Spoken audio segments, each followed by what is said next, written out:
Happy Monday, everyone.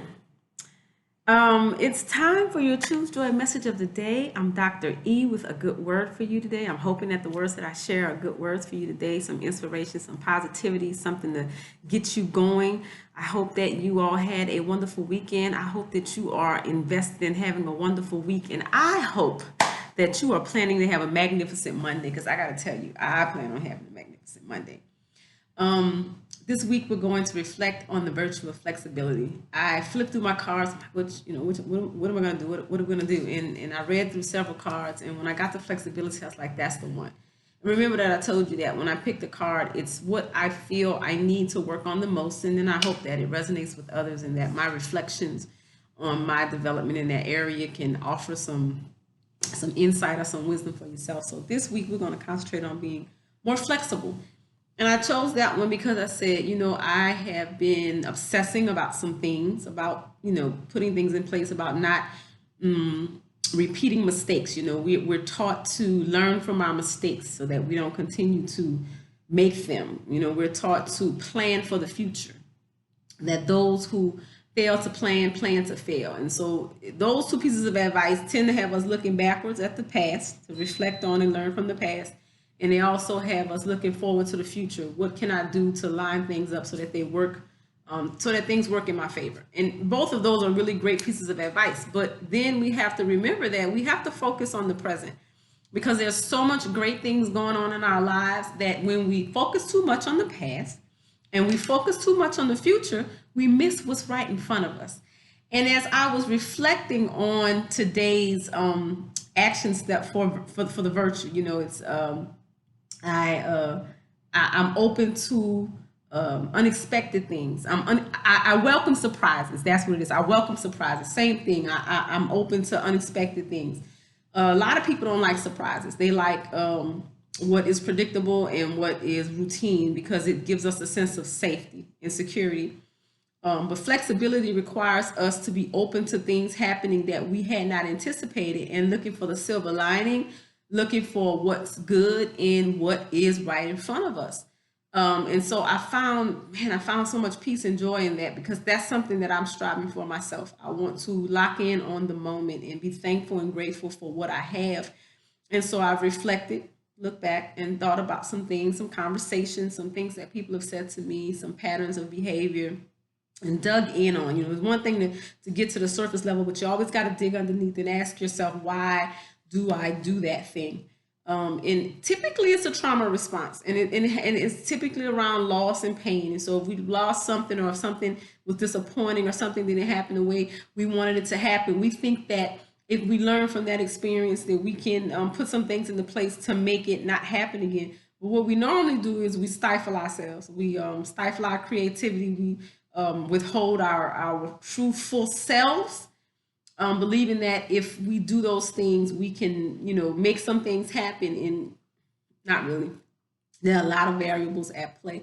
So as I was reflecting on and thinking about and being really excited about this work that I want to do on myself as it pertains to being more flexible, being more open to surprises, being able to go with the flow. Because I think that there was a time in my life where I could do that better.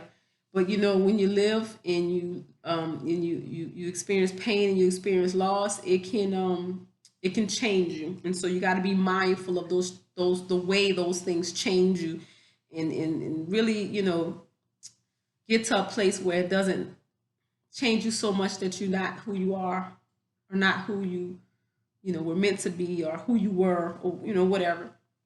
And so the movie Twister came to my mind, and there's this scene in the movie, and I included the scene in today's Choose Joy email where the little thing that they've made has fallen over, and the tornado is coming back, and the main character wants to put it together really quickly because they want to gather intel on twisters on tornadoes so that they can predict them, right? That's what we want to do in life. We want to be able to predict things. It makes us feel secure that we can predict things and know that we have a plan in place to address the things that will come.